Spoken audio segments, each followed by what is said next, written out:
A Constituição brasileira é a primeira a sistematizar o direito ambiental. E ela trata o direito ambiental não só, mas especialmente no artigo 225, tá? Todos têm direito ao meio ambiente ecologicamente equilibrado, bem de uso comum do povo e essencial à sadia qualidade de vida, impondo-se ao poder público e à coletividade o dever de defendê-lo e preservá-lo para as presentes e futuras gerações. Diz o STF que o direito difuso, não é nem público e nem privado, é um direito de natureza difuso, de natureza difusa, né, ao meio ambiente ecologicamente equilibrado, é um direito fundamental de terceira dimensão. E como tal, ele serve para contrabalançar as velhas prerrogativas dos demais direitos fundamentais, por exemplo, o direito de propriedade.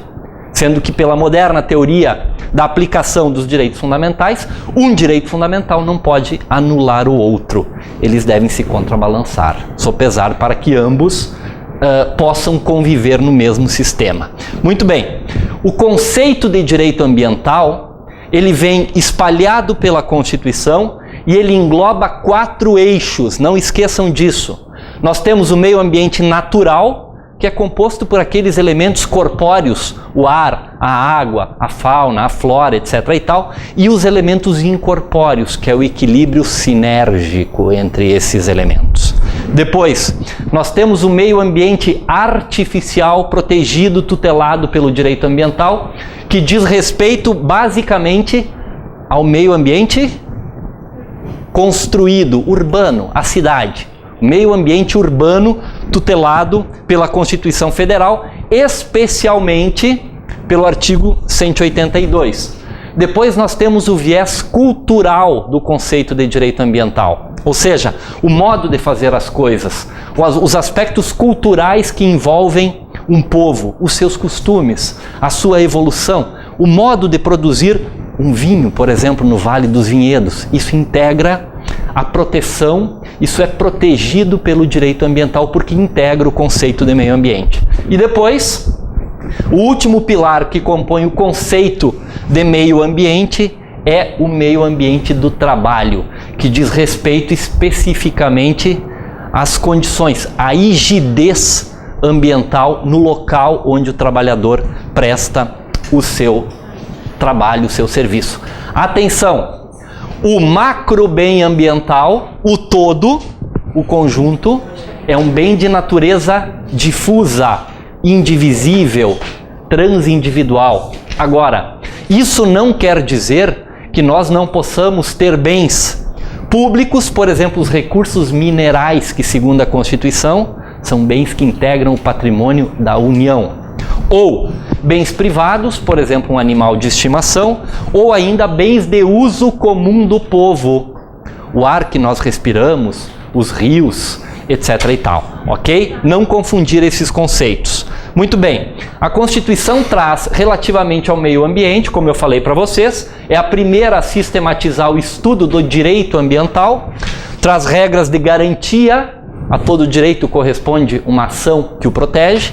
Aí nós temos, por exemplo, a ação popular alterada, sistemática alterada pela Constituição, para possibilitar que o cidadão, eleitor, entre aspas, promova uma ação popular não só para anular atos lesivos ao patrimônio público, como também ao meio ambiente. E a ação clássica que tutela o meio ambiente, a cargo do Ministério Público, é a ação civil pública, prevista lá no 129.3 da Constituição.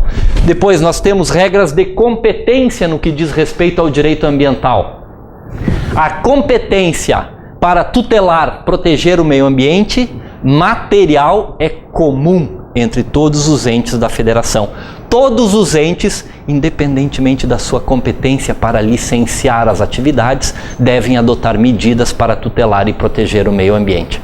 A competência legislativa é concorrente, segundo o artigo 24, inciso 8º da Constituição. Competência concorrente significa dizer que cabe à União, Estados e Distrito Federal legislar. Não significa dizer que os municípios não tenham a sua competência suplementar em matéria ambiental por força do artigo 30, incisos 1 e 2 da Constituição. Se perguntarem, competência legislativa é concorrente, ponto. União, Estados e Distrito Federal, ok? E depois nós temos regras gerais, né, que definem princípios, condutas. Por exemplo, lá no artigo 170, que regula a atividade econômica, né, diz que qualquer atividade econômica, toda e qualquer atividade econômica, não pode ser exercida em desarmonia com os princípios que asseguram um alto nível de proteção do meio ambiente. E depois, por fim, o artigo 225 da Constituição, aquele que traz no seu âmago, no seu conceito, né, o princípio do desenvolvimento sustentável e por aí vai. Os princípios, como eu disse para vocês, objeto de uma questão na última prova, ou penúltima prova, fundamentam todo o sistema do direito ambiental. Nós temos diversos princípios. Os mais importantes, princípio da prevenção, ou seja, quando eu, poder público, tenho conhecimento dos efeitos adversos, maléficos ao meio ambiente ou à saúde humana que uma determinada atividade pode ocasionar, eu não devo medir esforços para alocar recursos suficientes para impedir que aqueles danos ambientais aconteçam. Agora, se uma atividade pretendida por um determinado empreendedor é uma atividade nova, cujos efeitos, cujas consequências a ciência totalmente não conseguiu ainda estudar e prever, então nós estamos não mais diante do princípio da prevenção, e sim diante do princípio da precaução. A diferença entre prevenção e precaução é que na prevenção eu conheço os efeitos adversos negativos que aquela atividade pode gerar. E no princípio da precaução eu não conheço. Por exemplo, radiações promovidas pelas ERBs, estações de rádio base, as antenas de telefone celular. Eu não sei exatamente que tipo de malefício ao meio ambiente e à saúde humana essas radiações podem ocasionar. Portanto, eu devo adotar medidas precaucionais, porque eu não conheço os efeitos. Quais medidas? Por exemplo, não permitir que instalem antenas ao lado de escolas, hospitais, asilos, por exemplo. Ou seja, naquela população mais vulnerável, porque eu não sei exatamente que efeitos adversos pode ocasionar. Por muito tempo no Brasil foi proibida a produção da soja transgênica, porque, com base no princípio da precaução, porque não se sabia exatamente quais os efeitos adversos que poderia ocasionar ao meio ambiente. Depois, princípio do poluidor-pagador. Traz duas ideias. A primeira ideia é que aquele que causa um dano ambiental deve por ele responder. Deve reparar integralmente o dano ambiental. E a segunda ideia que esse princípio traz é, com base no princípio do poluidor-pagador, o poder público deve impor ao particular, no exercício do seu poder de polícia ambiental, deve impor condutas preventivas, ou seja, deve determinar que aloque recursos, que adote medidas para impedir a ocorrência do dano ambiental. Bem, como decorrência lógica desse princípio, do princípio do poluidor-pagador, vem o princípio do usuário-pagador. Por quê? Porque, ao fim e ao cabo, somos nós, usuários, principalmente vocês, mulheres, que compram milhares e milhares de pares de sapatos e bolsas todos os anos, todos os meses, que acarretam o esgotamento dos recursos ambientais. Portanto, para evitar a hiperexploração dos recursos ambientais, deve o usuário lá na ponta arcar com os custos do uso dos recursos naturais. Não me olhe assim, foi uma brincadeira, ok? Mas que compram, isso é verdade. Bem, depois, gente, como, digamos assim, oposto ao princípio do poluidor-pagador, nós temos um princípio novo do direito ambiental, que é o princípio do protetor-recebedor, previsto lá na Lei 12.305, que é a Lei da Política Nacional dos Resíduos Sólidos. Esse princípio traz a lógica inversa do poluidor-pagador. Ele traz, no seu conceito, a ideia de que aquele que protege os recursos naturais dos quais podia dispor, deve ser merecedor de uma remuneração por ter protegido, por ter feito algo a mais que a lei lhe impõe. O critério é o algo a mais e, evidentemente, a existência de uma política pública, né, que lhe remunere por esse serviço que ele prestou em favor do meio ambiente. Aí vem, por exemplo, o conceito do pagamento por serviços ambientais prestados. Ou a remuneração pela ideia, por exemplo, dos créditos de carbono. Ou seja, quem preserva mais do que a lei determina deve receber uma contraprestação por essa preservação a que não estava obrigado, mas que veio em benefício da sociedade. Ok? Essa é a ideia do princípio do protetor-recebedor. E depois nós temos, dentre outros tantos, o princípio da responsabilidade. A responsabilidade pelo dano ambiental deve ser integral. Aquele que provoca um dano ambiental deve por ele responder integralmente em 3 esferas de responsabilidade. A responsabilidade administrativa, que é objetiva, tem natureza objetiva, sendo que dolo ou culpa só são exigidos em 2 casos previstos no artigo 72 da Lei 9.605. No mais, responsabilidade administrativa objetiva. Depois, nós temos a responsabilidade civil.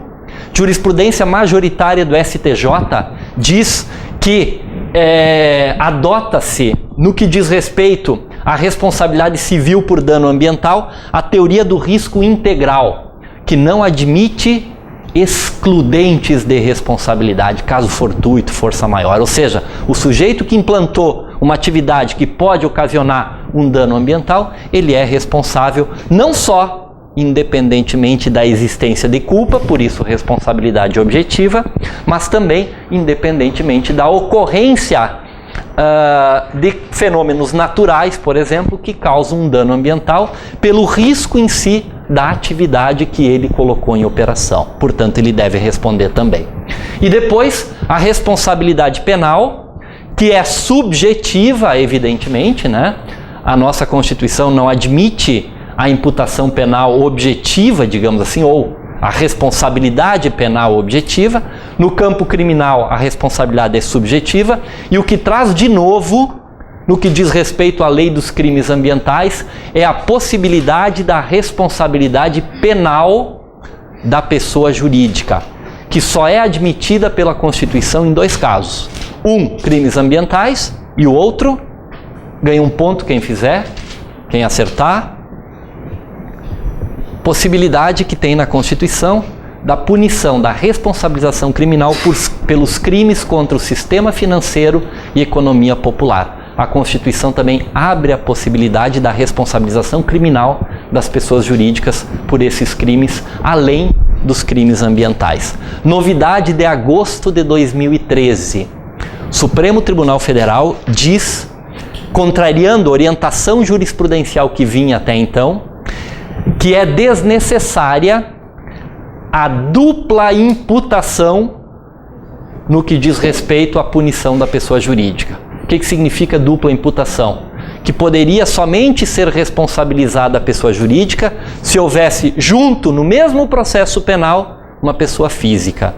O STF agora, até seguindo a tendência do TRF aqui, da 4ª Região, e do TJ de São Paulo, muda o entendimento anterior e diz, não precisa mais.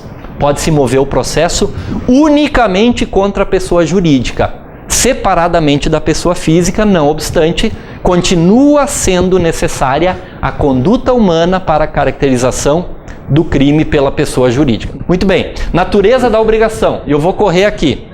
A obrigação de reparação ambiental é propter rem, própria da coisa, segue a coisa, ok? Até o novo Código Florestal, que também é uma lei que pode vir a entrar na prova, e eu vou abordar ela um pouco a seguir, esse princípio, essa natureza propter rem da obrigação, decorria de compreensão dos princípios do direito ambiental, interpretação. A partir do novo Código Florestal, essa natureza propter rem da obrigação veio positivada no direito brasileiro, ok? Política Nacional do Meio Ambiente, Lei 6938 de 81, né, traz princípios, objetivos, e lá no artigo 9º traz os instrumentos, ou seja, de que instrumentos o poder público dispõe para executar a política pública. Um deles é o licenciamento ambiental das atividades efetiva ou potencialmente poluidoras.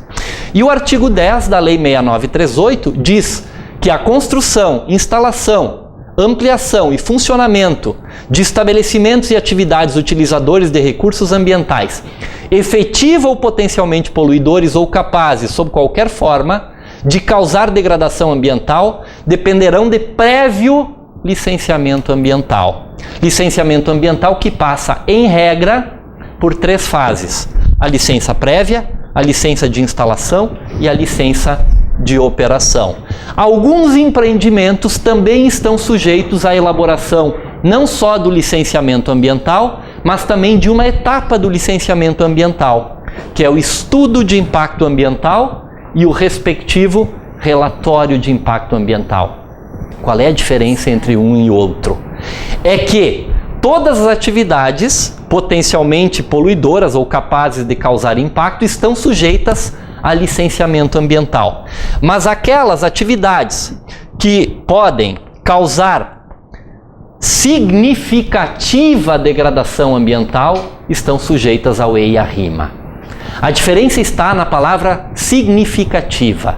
Todas as atividades capazes de causar degradação ambiental estão sujeitas ao licenciamento ambiental. E aquelas que podem causar uma significativa degradação estão sujeitas à elaboração do EIA-RIMA. Evidentemente que tem resolução do CONAMA que diz quais são as atividades que estão sujeitas a licenciamento ambiental e quais atividades estão sujeitas à elaboração do EIA-RIMA. Lei Complementar 140 de 2011, tá? Ela trouxe as competências, ela definiu o que cabe a quem licenciar. Aí ela diz o seguinte, lá no artigo 7º, cabe à União expedir a licença ambiental daquelas atividades que lhe interessar. Por exemplo, atividade militar ou atividade realizada em terras pertencentes à União, em rios que dividem estados, que têm um impacto em mais de um estado, no mar territorial. O critério para que a União, através do IBAMA ou do Instituto Chico Mendes da Biodiversidade, exerçam o licenciamento é o interesse da União naquele empreendimento, tá? Bem, o artigo 7º, depois eu pulo para o 9. Compete aos municípios expedir licença ambiental daquelas atividades que causam impacto ambiental de interesse local, unicamente. Definidas por quem essas atividades de impacto local? Pelo Conselho Estadual do Meio Ambiente. E mais, compete ao município licenciar as atividades realizadas no interior das unidades de conservação, essa é uma das exceções da lei, que o próprio município criar e instituir. Assim como compete à União licenciar as atividades no interior das unidades de conservação que ele, Estado, criar. E depois, as ações, o licenciamento do Estado é residual. O que não for da União, interesse da União, licenciar. O que não for de impacto local, competência dos municípios, cabe aos estados licenciar. Portanto, em matéria de licenciamento ambiental, o Estado tem competência residual, ok? E também cabe ao Estado licenciar as atividades no interior de unidades de conservação que ele, Estado, criar. Muito bem. A exceção que eu falei para vocês, estudem essa exceção.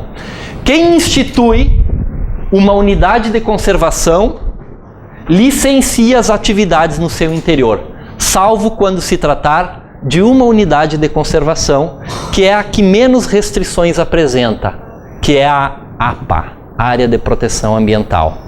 Quando for o licenciamento numa APA, é como se unidade de conservação não existisse. Segue os demais critérios quanto a porte do empreendimento,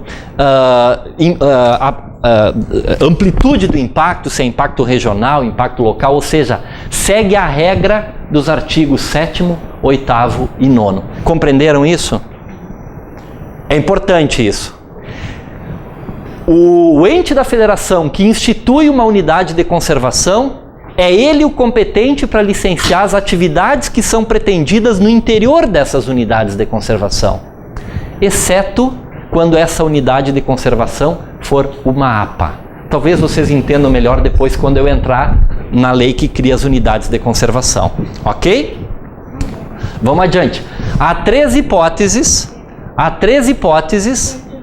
Oi? Então, de quem que é a responsabilidade quando é uma APA? Quando é uma APA, valem os demais critérios. Se for atividade de impacto local, quem licencia é o município. Os três.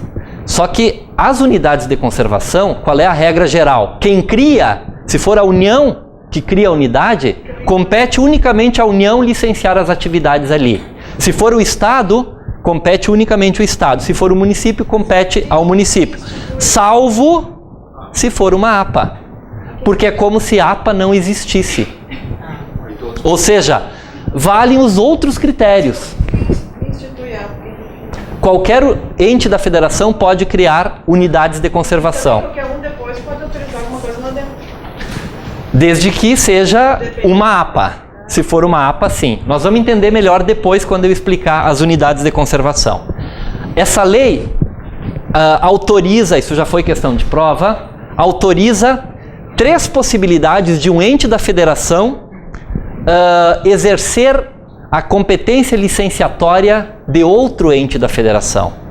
Através de um convênio de delegação de competência, quando o órgão destinatário tenha órgão ambiental capacitado e conselho de meio ambiente. Ou seja, se uma atividade é de competência do Estado licenciar, ele pode delegar por convênio ao município. Imaginem vocês, lá em Uruguaiana, qualquer empreendedor que tivesse que licenciar uma atividade que é de competência estadual, tivesse que vir para Porto Alegre, na FEPAM, licenciar. Então a FEPAM pode fazer um convênio com o município de Uruguaiana para que o município de Uruguaiana licencie determinadas atividades que são da competência originária do Estado, ok? Essa é a delegação de competência, mas tem também a atuação supletiva. Quando, por exemplo, o órgão competente não tem capacidade ou se omite de licenciar, o que acontece? O empreendedor pode requerer a outro ente da federação que atue naquele caso. Se o Estado, por exemplo, cabe ao Estado licenciar, o Estado não licenciou, descumpriu os prazos, não tem técnico para licenciar aquela atividade, pode o empreendedor requerer a atuação supletiva da União para licenciar aquela atividade. E a última hipótese é a ação administrativa subsidiária, quando um órgão dá apoio técnico-científico a outro órgão para exercer o licenciamento ambiental. Muito bem. Áreas protegidas. O novo Código Florestal, meus caros, eu vou correr e já vou terminar, tá? Ninguém vai ficar sem almoço, não se preocupem. O novo Código Florestal traz especialmente 2 espécies de áreas protegidas. A primeira são as áreas de preservação permanentes, né? Que são áreas que têm algum interesse, alguma relevância ambiental, situadas, por exemplo, nas margens dos cursos d'água, nas margens dos rios, tá? A chamada mata ciliar, que vem de cílio, porque o cílio serve para proteger o nosso olho. A mata ciliar serve para proteger o rio das impurezas que correm das lavouras, etc. e tal, o lixo que corre da cidade, etc. e tal. Então a lei estabelece uma faixa de preservação ao lado dos rios. Essa faixa é chamada de área de preservação permanente e ela varia de acordo com a largura do rio. A largura mínima é de 30 metros e pode chegar até a 500 metros, dependendo da largura do rio. Tá? Tem também encostas de morros, entornos dos reservatórios artificiais da água, etc. e tal. Encostas que têm declividade superior a 45 graus, para evitar que ninguém construa, né, em encostas de morros e que gera aqueles desastres que nós estamos vendo ano após ano no Rio de Janeiro, principalmente, mas não só lá, por aqui também, né? São várias localizações que têm algum interesse ambiental. E a outra área protegida, prevista no Código Florestal, é a chamada área de reserva legal. Toda propriedade rural deve manter, independente de ter relevância ambiental, deve manter uma área chamada área de reserva legal protegida, para evitar o corte raso total daquela propriedade. Então a lei estabelece que pelo menos 20% da propriedade deve ser protegida, independentemente de existir área ambientalmente relevante, unicamente para evitar o corte raso. Então, na área dos Campos Gerais e nas demais regiões do país, 20% de toda e qualquer propriedade rural deve ser mantida com vegetação nativa, 35% no Cerrado e 80% na Amazônia Legal. Muito bem, são duas áreas protegidas previstas no Código Florestal. A Lei 9985, que é a lei do SNUC, Sistema Nacional de Unidades de Conservação, que tem sido recorrente essa lei nos exames da OAB, tá? Ela regulamenta o inciso 3 do parágrafo 1º do artigo 225 da Constituição, que diz que o Estado deve garantir um alto nível de proteção ambiental. E para isso, ele deve definir nas unidades da federação espaços territoriais e seus componentes que têm alguma relevância ambiental para serem especialmente protegidas. Para regulamentar esse artigo da Constituição, sobreveio a Lei 9985 de 2000, que criou o Sistema Nacional das Unidades de Conservação. Então, o conceito de unidade de conservação é um espaço territorial e seus recursos ambientais que merecem algum tipo de proteção de acordo com as categorias, ok? A lei dividiu essas unidades em dois gêneros. Um deles são as unidades de proteção integral, aquelas em que se admite apenas o uso indireto de recursos ambientais. Não pode haver coleta, caça, etc. e tal. São as unidades de proteção integral, as que têm maiores restrições. E depois, a segunda categoria é a categoria das unidades de conservação de uso sustentável, em que são admitidas muitas atividades, inclusive atividades econômicas, no seu interior. As unidades de conservação de proteção integral, aquelas nas quais não se admite quase nenhuma atividade econômica praticamente nenhuma, são a Estação Ecológica, Reserva Biológica, Parque Nacional, Monumento Natural e Refúgio da Vida Silvestre, unidades de proteção integral. E depois, as unidades de uso sustentável, nós temos a APA, a Área de Proteção Ambiental, a Área de Relevante Interesse Ecológico, Floresta Nacional, e segue, até a Reserva Particular do Patrimônio Natural. Eu posso instituir na minha propriedade, gravar com perpetuidade na matrícula do imóvel que eu possuo, uma RPPN, uma Reserva Particular do Patrimônio Natural. Bem, vocês viram que nós temos aqui 2, 3, 4, 5, 6, 7, mais 5 da outra, são 12 espécies de unidades de conservação. Aí eu volto para o licenciamento ambiental. Quem cria essas unidades, seja a União, estados ou municípios, é que devem licenciar as atividades que são realizadas no interior. Para todas elas, salvo para essa única espécie que é a APA, que é a Área de Proteção Ambiental. Por quê? Porque a APA é uma unidade de conservação, mas que apresenta as menores restrições possíveis. Para vocês terem uma ideia, a GM foi construída no interior de uma unidade de conservação chamada APA do Banhado Grande. Ou seja, oi? Alguém falou? Eu falei que eu sim. Não, mas é que... Não admite exceção, é isso? De que tem que ser constituída uma unidade? Como? Não admite nenhuma exceção, porque só aquele ente instituir uma unidade... A exceção é a APA. A APA é a exceção, só a APA. Veja, não é o licenciamento da APA. Eu quero abrir uma empresa no interior de uma APA, quem vai ser o ente licenciador? Não importa quem foi que instituiu. Vai depender do impacto da minha atividade. Se é uma pequena empresa, impacto local, é o município que vai licenciar.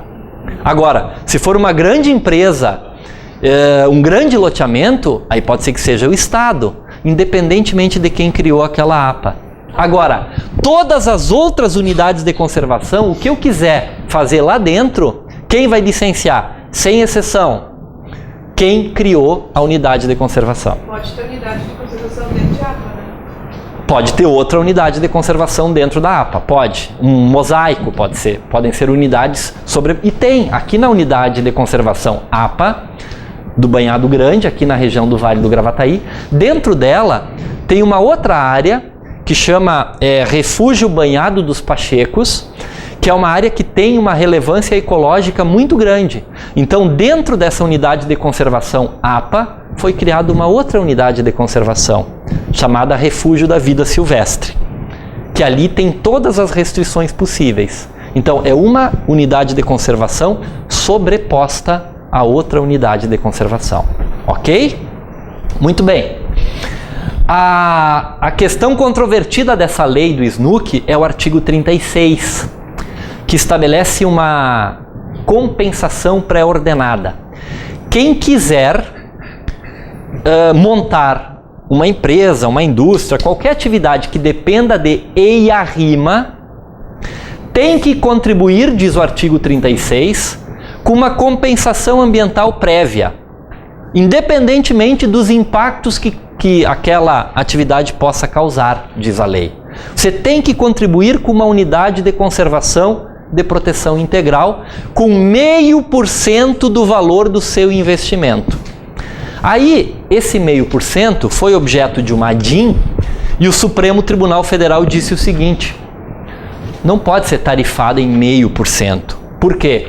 Porque essa compensação ambiental prévia, pré-ordenada, não pode levar em consideração simplesmente o investimento que você fez na indústria. Tem que levar em consideração efetivamente o impacto ambiental que ela ocasiona. Então, não leva em consideração unicamente o valor de investimento. Por quê? Porque uma empresa que investe 100 mil pode investir desses 100 mil, 10 mil em melhorias ambientais.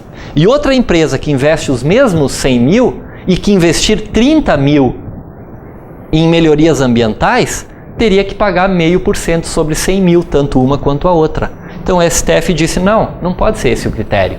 O critério tem que ser efetivamente o impacto ambiental que vai causar, de acordo com a natureza da atividade, do tipo da atividade, e aí veio lá o decreto 4340, que regulamentou como se calcula esse impacto ambiental para fins de compensação ambiental prévia prevista no artigo 36 da Lei 9985 de 2000, que é a Lei do Sistema Nacional das Unidades de Conservação. E aqui é um panorama geral do direito ambiental.